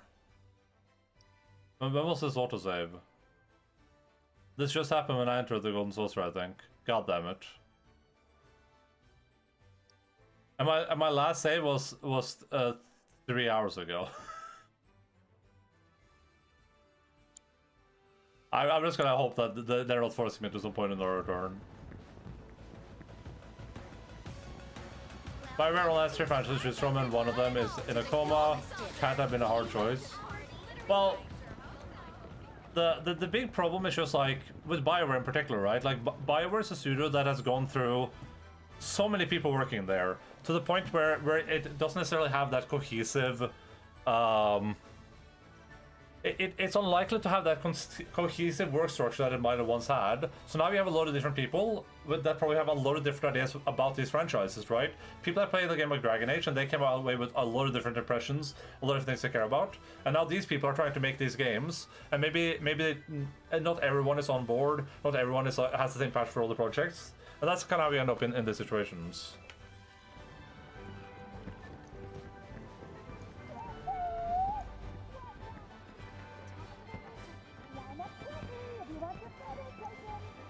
I can't even fast travel. Maybe I can. Welcome to paradise. Ladies the Gold Saucer.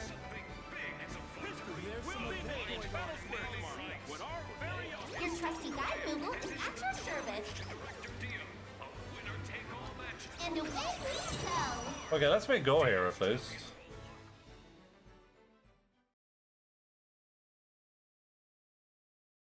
Have yourselves a magical day. Only a few tickets remain. You don't want to miss this. Your trusty guide Google is at your service.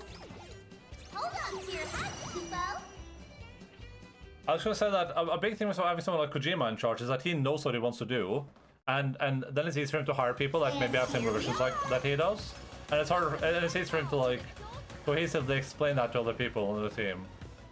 Okay, am I allowed to leave? This helicopter is bound for Costa del.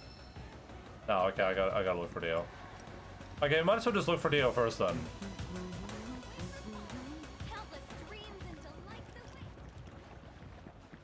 The other safe bet is Auteur Late Studio. I mean, yeah, I would say like for a safe bet for sure. But it has to be said that it depends on a thing, of course, which is that people like Kojima don't necessarily always want to make games that are marketable or made for large audiences, right? Like. But I would say it's probably hard for someone like Kojima to make a bad game. Like, regardless of what someone like Kojima makes, any game he releases is probably hard for that to be bad, unless something went terribly wrong during development.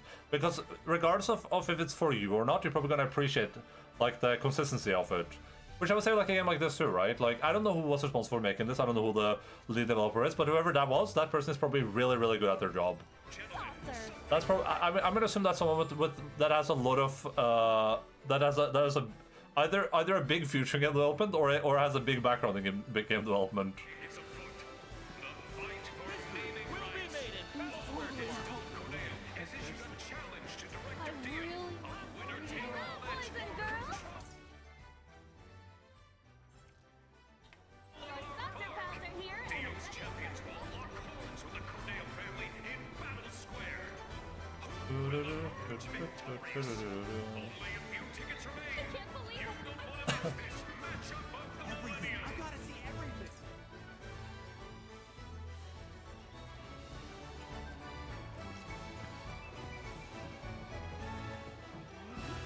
How am I supposed to find Dio in here?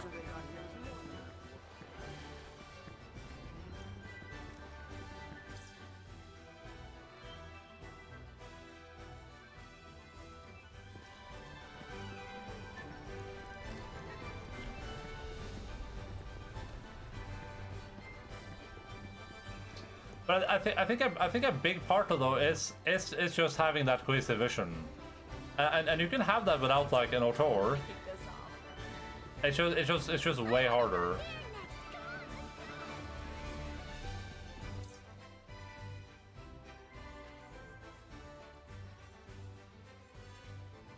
Oh, no, I'm supposed to go right there. Okay, gotcha. And the guide Moogle.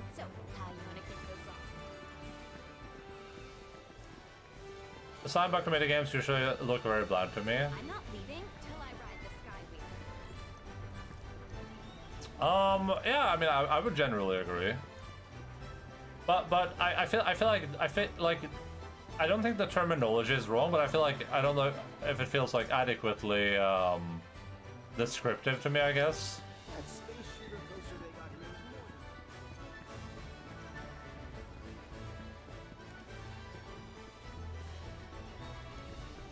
But I guess that's because the connotation usually when we say the summer committee is that like it's some like it's that the game was like intentionally designed to be blind or whatever. When in reality what often happens is that like you have like a group of people, let's say 10 people that work as like the leaders of some game developer, and all of them have kind of like varied ideas of what they want the game to be. They're not cohesive with each other. So it's like, you know, I want to make an RPG. The other guy wants to make like an action adventure game. The third guy wants to make a strategy game. And then we all kind of come together and we're like, we all kind of get a little bit of what we want, and then we end up with like something that is nothing, right?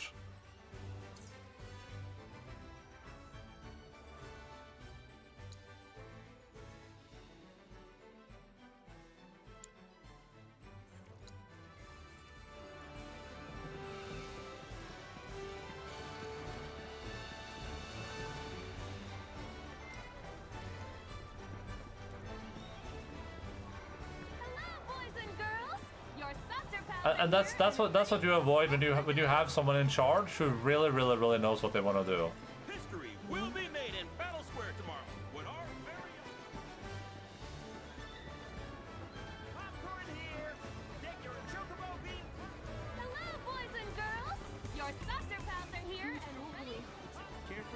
I don't know what I'm supposed to do here. It says, tells me to talk to my companions. Check to see if others have any information about Dio's whereabouts. Okay, I'm supposed to check with others.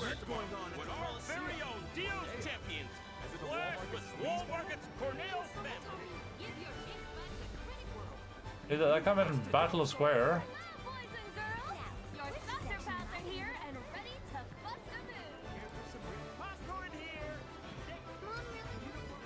Event Square.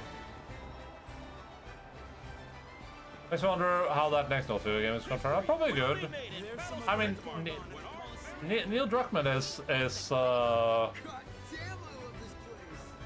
it's probably I wouldn't say he's like as good as people like Kojima would be, but he's definitely up there in terms of like being able to have a cohesive vision and to like present that vision to people.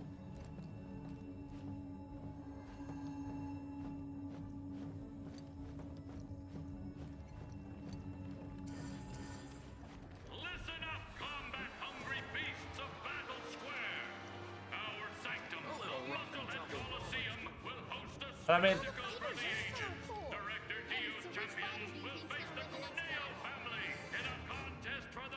Naughty Dog have been pushing the boundaries pretty good in terms of with all their games, right? Like if you look at The Last of Us Part 1 to Part 2, Part 2 is a, like, regardless of people like the story or not, that's a really technically impressive game with a lot of detail in it.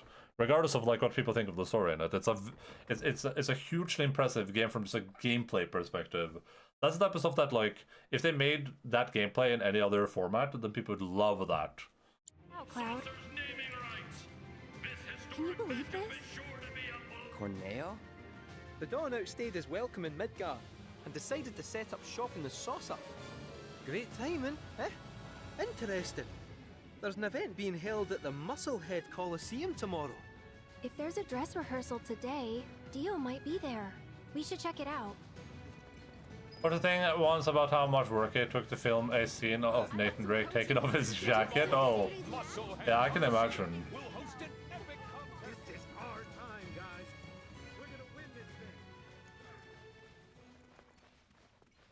Yeah, Naughty Dog puts in the effort, right? Aha! Found him! Greetings, Mr. Director! He doesn't look quite right.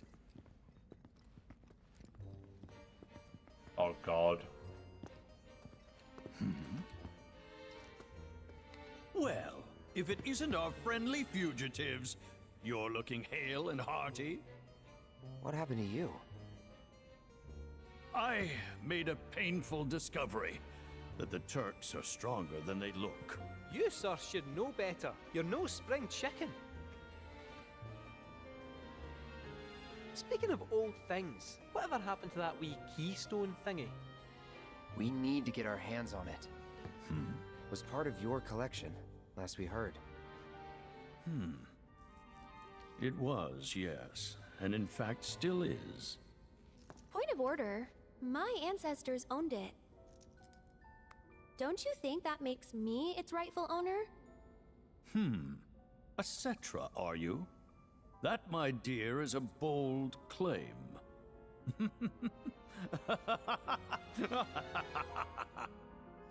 But still, who am I to dispute your heritage? You may, of course, have the keystone. That is, on one condition. You must take part in our exclusive event, the Fight for Naming Rights. Dio's champions versus the Corneo family. Should my team fall to those rogues, the gold saucer will become Corneo land. Let's it out! Training hard and getting those gains. What's up, party people? What's up? It's a challenge from Koch the and Scott. Give the people what they want. Take it, entertain. But look at me. I can barely lift a finger. And here I was, lamenting my lot in life, when you came along. 'Tis fate. Nay, divine intervention.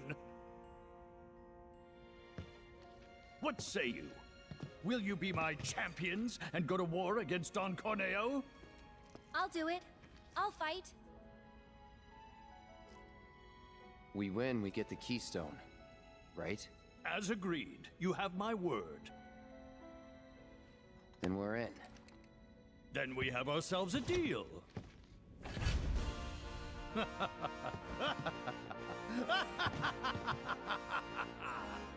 Naturally, I want you in peak physical condition for the big bout, so please use my hotel to rest up.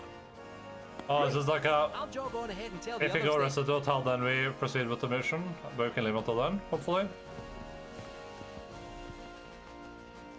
Thought it was Yoxa for a sec, I saw Cloud. Cloud! Oh, nice. The fate of the gold saucer rests on your shoulders. Don't let me down. That invented the tech for cloth deformity or something? Yeah, I mean, just for Naughty Dog, just like the stuff they've done with